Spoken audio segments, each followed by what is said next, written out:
నాయకులు కార్యకర్తలు కూడా ఇక్కడ మద్దతు ఇచ్చారు. మరోవైపు చూస్తే బీఆర్ఎస్ పార్టీకి మరి ఎవరు మద్దతు ఇచ్చేటువంటి అవకాశాలు ఉన్నాయి? ఎందుకంటే ఆంధ్రాలో కూటమి టీడీపీ, జనసేన, బీజేపీ. మరి ఇక్కడ బీజేపీకి తెలుగుదేశం పార్టీ ఏ మేరకు మద్దతు ఉంది? మరి తెలుగుదేశం పార్టీకి సంబంధించినటువంటి నాయకులు మరి ఇక్కడ పొత్తు ధర్మం, మరి ఆంధ్రాలో బీజేపీకి పొత్తు ధర్మంగా జనసేన ఇక్కడ పాటించింది, మరి తెలుగుదేశం ఏ మేరకు పాటించింది, ఏ మేరకు పాటిస్తుంది? లేదా రేవంత్ రెడ్డి గారితో పాటే తెలుగుదేశం పార్టీ ఇక్కడ మరి రేవంత్ రెడ్డి గారిని దృష్టిలో పెట్టుకొని కాంగ్రెస్కి ఓటేసిందా ఏంటి అనేటువంటి అంశాలన్నీ చర్చిద్దాం. మొత్తానికి రెండు తెలుగు రాష్ట్రాల్లో రాజకీయ వేడి రాజేసిన జూబ్లీ హిల్స్ ఉప ఎన్నిక, ఈ అంశాలన్నీ చర్చిద్దాం. ఇదే వాటి పవర్ డిబేట్, హిల్స్ హీట్. ఈ డిబేట్లో మనతో పాల్గొనడం కోసం కృష్ణారెడ్డి గారు రాజకీయ విశ్లేషకులు వారు మనతోటి జూమ్ కాల్ అందుబాటులో ఉన్నారు. అదేవిధంగా సిల్వేర్ శ్రీశైలం గారు సీనియర్ జర్నలిస్ట్, వారు కూడా మనతోటి సీనియర్ అడ్వకేట్, సీనియర్ జర్నలిస్ట్ మనతో జూమ్ కాల్ అందుబాటులో ఉన్నారు. అదేవిధంగా పెద్దిరెడ్డి రవికిరణ్ గారు భారతీయ జనతా పార్టీ నుంచి ఆంధ్రప్రదేశ్ రాష్ట్ర అధికార ప్రతినిధి, వారు మనతో జూమ్ కాల్ అందుబాటులో ఉన్నారు. అదేవిధంగా ఇక్కుర్తి నరేష్ గారు రాజకీయ విశ్లేషకులు, మరొకసేపులో వారు కూడా మనతో జూమ్ కాల్ అందుబాటులో జాయిన్ అవుతారు. రైట్, ముందుగా మనం పెద్దిరెడ్డి రవికిరణ్ గారితో మాట్లాడదాం బీజేపీ నుంచి. రవికిరణ్ గారు నమస్తే అండి. రవికిరణ్ గారు వినిపిస్తుందా నా వాయిస్ మీకు? వినపడుతుందండి. ఏంటి సార్, ఏమైనా హోప్ ఉందా? తెలంగాణ జూబ్లీస్ బైపోల్స్లో బీజేపీ పోటీలో ఏ మేరకు ఉండగలుగుతుంది? ట్రయాంగిల్ పోటీ ఇచ్చారా మీరు? గెలిచే అవకాశాలు ఉన్నాయా మీకు? బ్రహ్మనాయుడు గారు, ముందుగా మీకు తోటి ప్యానలిస్టులకి, నేను టీవీ వీక్షకులందరికీ శుభ సాయంత్రం అండి. జూబ్లీ హిల్స్ ఎన్నికలు ఇంకా పోలింగ్ జరుగుతున్నాయండి. 6 గంటల వరకు ఎక్స్టెండ్ చేశారు.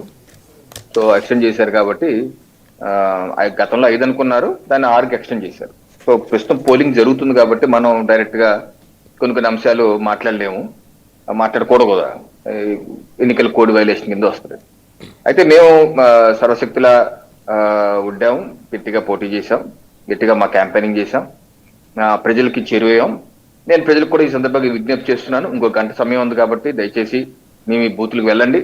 ఎందుకంటే గతంలో కూడా మనకు 2023 ఎన్నికల్లో ఓటింగ్ పర్సంటేజ్ ఆ యొక్క నియోజకవర్గం చూసుకుంటే చాలా తక్కువ, 47.58%. 2018లో అయితే 47.2%. అంటే ఎప్పుడు 50% దాటలేదు. 2014లో మాత్రం 50% దాటేది, 56.85% దాటలేదు. ఇది ఈసారి దాటే 6 గంటల వరకు ఎక్స్టెండ్ చేశారు కాబట్టి దాటే అవకాశం ఉంది. ఎందుకంటే 3 గంటలకి 40% అయింది కాబట్టి 6 గంటలకి వరకు ఎక్స్టెండ్ చేశారు కాబట్టి బహుశా 50% దాటే అవకాశం ఉంది. సో దయచేసి ఓటర్లందరూ మీ ఇళ్లలోంచి బయటకు వచ్చి ఓటు వేయవలసిందిగా విజ్ఞప్తి చేస్తున్నాను. ఒకటి, అయితే మీరన్నట్టు జూబ్లీ హిల్స్ నియోజకవర్గం పేరులో జూబ్లీ హిల్స్ లేదు, నేతి బీరకాయలు నీయలా లేదు. ఎందుకు ఆ పేరు పెట్టారో నాకు అర్థం కాలేదు. ఎందుకు ఆ పేరు పెట్టుకోవాలి? వేరే పేరు పెట్టుకోవచ్చు కదా. నేను వెంగళ నగర్ లో ఉండేవాడిని కదా, 2002 నుంచి 2010 వరకు అక్కడే ఉన్నాను, నా ఓటు అక్కడ ఉండేది. సో నేను ప్రత్యక్షంగా కూడా తిరిగాను, చూశాను, ప్రాంతం అంతా తెలిసింది కాబట్టి మాస్ ఏరియా, యూసఫ్ కూడా ఎంత మాస్ ఏరియా. అలాగే ఇటు పక్క వస్తే మధ్య కళ్యాణ్ నగర్, మోతీ నగర్, శ్రీనగర్, మధుర నగర్, ఇవన్నీ ఏంటంటే middle class, above middle class areas. So general గా ఓటింగ్ బయటికి రావడం తక్కువ. యూసఫ్ కూడా ఏరియాలో అయితే కొంచెం గట్టిగా అవుతా ఉంటాయి, మిగతా ఏరియాలో తక్కువగా అవుతా ఉంటాయి. అంత ఆసక్తి చూపి, అది కాబట్టి ఫ్లోటింగ్ పాపులేషన్ కూడా ఎక్కువ. అవటాకి 4 లక్షల మంది ఓటర్లు ఉన్నారు. కానీ దీనిలో ఎంతమంది ఓటు మారిపోకుండా వేరే ప్రాంతానికి వెళ్ళిపోకుండా ఉన్నారు అన్నదే పెద్ద డౌట్ కేసు. నేను వచ్చే ముందు నా ఓటు డిలీట్ చేసేయమని చెప్పి ఇచ్చి లెటర్స్ వచ్చాను. మరి అది ఓటు ఉందో లేదు నేను ఎప్పుడు చెక్ చేసుకోలేదు. మనకున్న ఎన్నికల వ్యవస్థ ఏంటంటే అది డిలీట్ చేయరు. బీజేపీకి ఇలా అయితే మన దుర్మార్గులు అవుతాం. అలా చేయకూడదు, తప్పది. ఒక బాధ్యతాయుత పౌరులుగా మనం ఆ పని చేయకూడదు.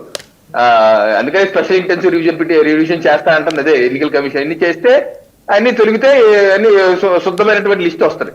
సో దీన్ని కాంగ్రెస్ పార్టీ వాళ్ళు ఎడుస్తుంటారు, కొంతమంది అపోజిషన్ పార్టీ ఎడుస్తారు. ఎందుకు చేస్తారు? ఇందుకే చేస్తారు. ఇక్కడ దాకా ఎందుకు? మా కాకినాడలోనే నేను ఇదివరకు ఒక డివిజన్ లో ఉండి ఇంకొక డివిజన్కి వచ్చాను. 6 డివిజన్ ఓటు అలాగే ఉండిపోయింది. నేను 2019 ఎన్నికల్లో పోటీ చేయడానికి ఎమ్మెల్యేగా నేను పోటీ చేస్తుంటే అక్కడ కూడా నాకు ఓటు ఉంది. వెంటనే మళ్ళీ ఎంఆర్ఓ దగ్గరికి వెళ్ళి ఒక ఎఫిడవిట్ ఇచ్చి ఆ ఓటు తొలగించాయి బాబు, నేను ఎప్పుడో ఇచ్చాను, మీరు ఇంకా తొలగించలేదు, తొలగించండి బాబు అని ఎఫిడవిట్ తీసుకోవాల్సి వచ్చింది. సో ఇటువంటి సమస్యలు ఉంటాయి. సో అది వేరే ఇష్యూ. ఏదైనా సరే అక్కడైతే ట్రయాంగిల్ ఫైట్ హోరాహోరీగా జరుగుతుంది. బ్రహ్మనాయుడు గారు, ట్రయాంగిల్ పోటీ జరుగుతుందా అంటే బీజేపీ కూడా బలంగా ఉంది. అయితే పోటీలో బలంగా ప్రచారం చేశాం. గతంలో ఓట్లు వేస్తే 2023లో, ఎందుకు నేను 2023లో గోషామాల అసెంబ్లీకి ఇన్ఛార్జ్ గా వర్క్ చేశానండి, అక్కడే 15 రోజులు ఉన్నాను.